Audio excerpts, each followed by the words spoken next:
Hello, beautiful souls. I just finished an insight timer meditation. I do those on Mondays. And so many people were there this time and very active in their comments. And it became this beautiful experience. And so much came up that I'm just running with the energy and wanted to connect with you quick here. What we were talking about is being willing to commit to seeing yourself through the eyes of the divine. So often we look in the mirror and we definitely don't see ourselves through the eyes of the divine. Quite the contrary. We look at all of the things that we don't like. Um, Maybe it's just how we feel and it kind of sets the tone. I mean, unless you're one of those people that looks in the mirror and goes, wow, I look radiant and beautiful and powerful. I mean, maybe some of you do. I'm trying to get there. But the point is that it's just this conditioning to have it not be that. Like we're just conditioned to react to aging because we look at this false sense of how we're supposed to age that isn't even real. But it's so embedded in our systems that we're supposed to look a certain way, or we look at social media and other people are traveling or making money or are thriving in their careers, none of which really means anything, but we compare. And it's so easy to do. So the world is kind of set up to distract us and have us reacting to the outside anyway. But that's the whole point. All of that's the outside. And isn't really real. It's only as real as you make it. It's only the meaning you give to it. And you can live a life, some people do, a lifetime, just in a constant reactive mode, which is an external way of living that something on the outside affects how you feel or who you are on the inside. And you might have a really, really, really good reasons, but none of that's ever going to move the energy and none of that's ever going to help you feel better or free.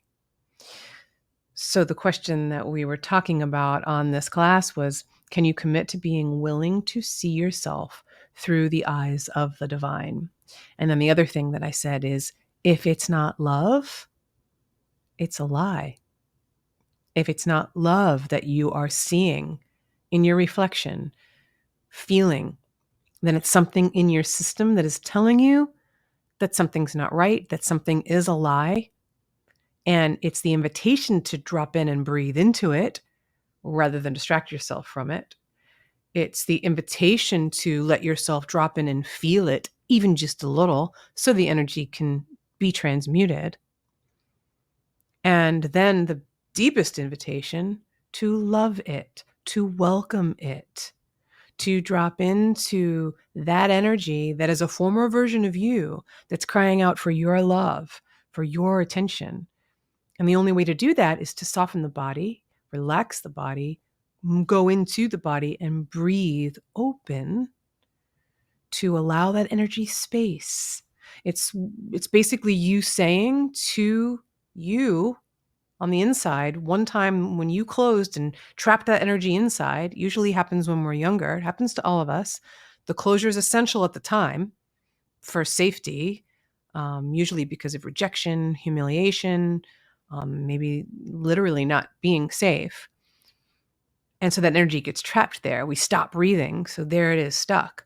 But in this new moment, you get to not make it wrong, not react, but welcome it breath by breath, piece by piece, layer by layer, and meet yourself there.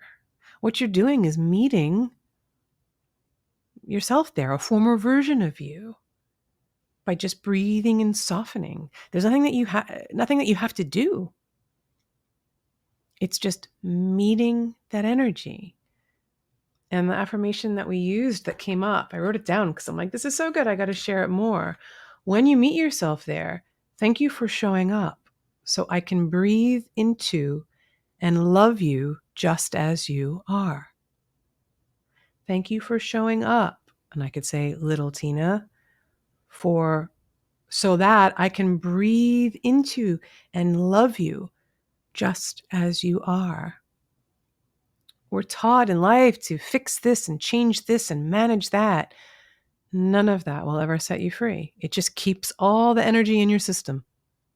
When you soften, relax, breathe into and meet yourself and selves there and say thank you. Welcome. Thank you for showing me that this is here. How do you know what you need to work on if it doesn't show up? The problem is then it shows up and you're managing it or you're trying to get it to go away. What if you didn't do that?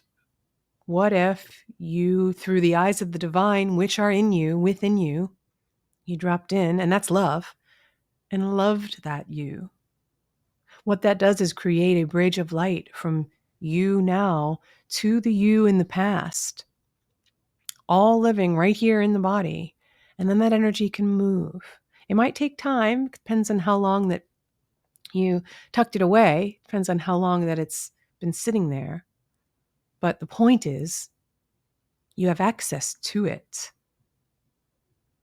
The body is an archive of your entire subconscious. And these programs have been running in your system a long time. So when you react, it's not even you reacting consciously. It's something unconscious. It's a pattern. But through relaxing and breathing and softening and meeting yourself in these moments, breathing into it rather than away from it, maybe crying out, maybe shouting, maybe moving and shaking, or maybe just tenderly, hand on body, breathing and being with yourself. The energy moves, and it's the only way that it moves. You are the medicine. Your body, your breath, your attention, your intention. The body already knows how to heal. It is set up on the inside. It is equipped. It carries sacred wisdom in it. And then what happens is all the closure, all the compressed energy, all the tucking away, all the closing, all the stopping of breathing, it traps all of that energy inside. And this is what eventually becomes disease, dysfunction of any kind, negativity, hardness, etc. But just as all of that got set up there, we can unwind and unravel. And that's what breath work is. It's not just sitting and focusing on breathing. It's trusting the body to do what it already knows how to do and getting out of the way. And all you really need to do is I inhale and I invite myself to open. I exhale, I soften, and I surrender. You focus on the inhale, you focus on the exhale, you stay in the body, you watch and observe with loving awareness. And magic happens. And it happens because you are that magic and you get in touch with it. This is what I've been doing for a few years. And I want to say it's miraculous because it is, but it's also what we all are capable of. And it's the power that's within us. There's just so much closure and so much resistance and so much busyness that we do, and we keep focusing on the outside. And I'm just here to invite you inside. This is what all of my work is now, in one way or another. And it's truly the only way to live if you want to live a fully embodied, abundant, vibrant life.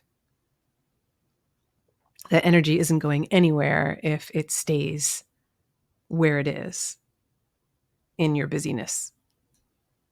Don't wait for a life-threatening diagnosis like I did. That was my journey. It does not have to be yours.